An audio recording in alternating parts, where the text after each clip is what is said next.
In our society, where that externalizing of power, of desire, of craving is so great that we have unleashed the Wiz, and he almost collapsed the whole Western economy. Sure, because everybody was looking to be happy through the Wiz, through an external source. So everybody jumped in there trying to get their dream home, didn't they? Trying to get that quick, easy money. Well, that was nothing but the Wiz doing that. You know that couldn't last if he was in charge. And then when it collapsed, where'd the Wiz go? He ran back down to Wall Street. And hit out, or whatever he does. And we're left to be sober-minded about this, be responsible, and then get our house back in order. Well, many people's finances, their wealth was tremendously wiped out, decimated, simply because they were looking outside themselves for that source of happiness.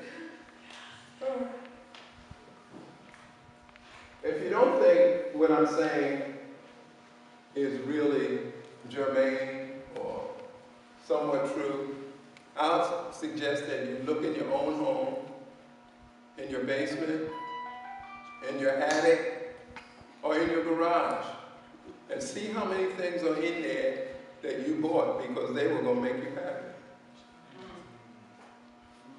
You're ready to have a garage sale or lawn sale or whatever to get rid of them. So we know that we're not going to be happy if we keep reaching outside ourselves. What we're going to do is exhaust ourselves, our time, and our resources to such an extent that you just become dispirited about life itself. So let's look and see, is there another way? Is there another voice or other voices that speak to our dilemma? Is there a way in, not out, is there a way in so that we can get from being outside ourselves, of projecting our power and our desires externally? Well, during the time of the Egyptian mystery schools, over the entry place, over the entry arch, they had what? Who said that? Who said that? Thank you. Well, they had know thyself. Some 1,000 years later, in Greece, Socrates said what? Know thyself. The unexamined life is not worth living. And so on and so forth, until we come to the time of Jesus, who's one of the early sages also. And he said what? Very clearly, seek ye first the kingdom within. Then all things will be added unto you. You won't be attached to them. You won't be craving. You can have them or you won't have them. But it's not the source of your happiness. That kingdom is within. And it's your kingdom where you are sovereign, who you are in truth. You're whole, you're complete, you lack nothing. You don't need to look outside for things to make you feel okay, because what do you know? In a month, a year, 5 years, or 10 years, it won't mean anything. It won't have any meaning for you. So we have enough examples of great masters who have come through time and who have addressed these issues for us. In more modern times, you have Joseph Campbell.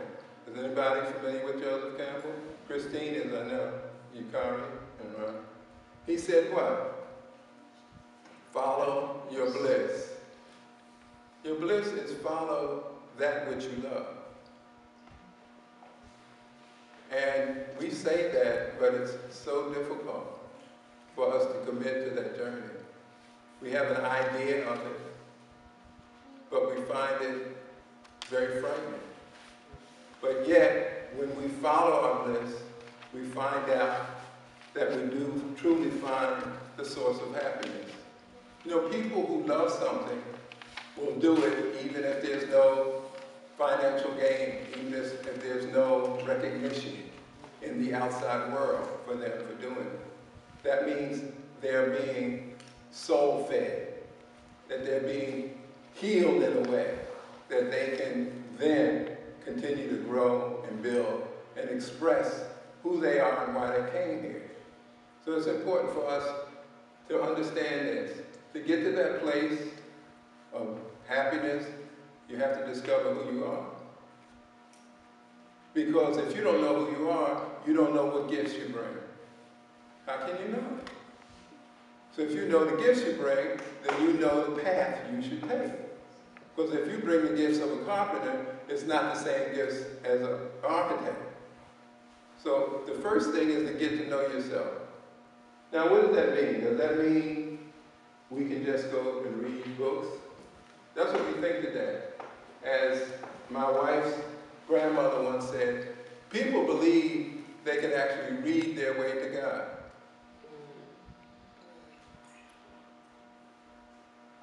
That's insanity. That's the whiz. That's the whiz doing that. Telling you, okay, we got this. We can handle this. Because the whiz is going to stay in charge as long as it can. Because that's what it exists for, to stay in charge, to survive. So you have to be aware of that you can't do it that way. How do you think you can experience who you are in truth? Well, there are a number of spiritual practices and stuff that people use to recognize, to realize who they are. You know, yoga is one, where you align the outer self with the inner self, and you quiet the mind so that you can actually experience who you are, so that you can listen rather than talk. That's the first point. You know that meditation is a practice that will allow you to what? Calm the mind, quiet it, so that who you are in truth can speak to you. So there are many ways in which we can actually contact who we are in truth. And out of that, we allow who we are in truth to lead us on the path that we should go. People pick up the newspaper looking for a job. You ever see that? They look in the classified of the Times. Are you going to find your ideal job in the classified ads? You could, but not for most people. That's like the astrology. All of that's written for all the people under that sign that may not apply to anybody. So can you actually get what you're looking for through that? No. You get it by discovering or rediscovering who you are in truth. And out of that rediscovery, you reconnect to the world. Be in the world, but not of the world. Has anyone ever heard that? Yes. That's very important to understand. Be in the world, but not of it. But if you're not grounded in who you are in truth, the world is such a powerful force, such a powerful energy, that it will drag you, magnetize you away from that which you were seeking into the land of ours again. So you have to be real clear that you have to get to know who you are, become grounded in that reality, and then go forward in your life. I know, for me, I thought I had an idea of who I was, but after I actually had the experience of awakening, they call it awakening, they call it rebirth, they call it a number by different names. Before I had the experience of awakening, I had no idea that part of my work was teaching, that part of my work was healing through words. I had no idea of that really. But as soon as I went through this transformation, as soon as I identified the whiz and got beyond that elusive power, that illusionary power, I was able to reach myself.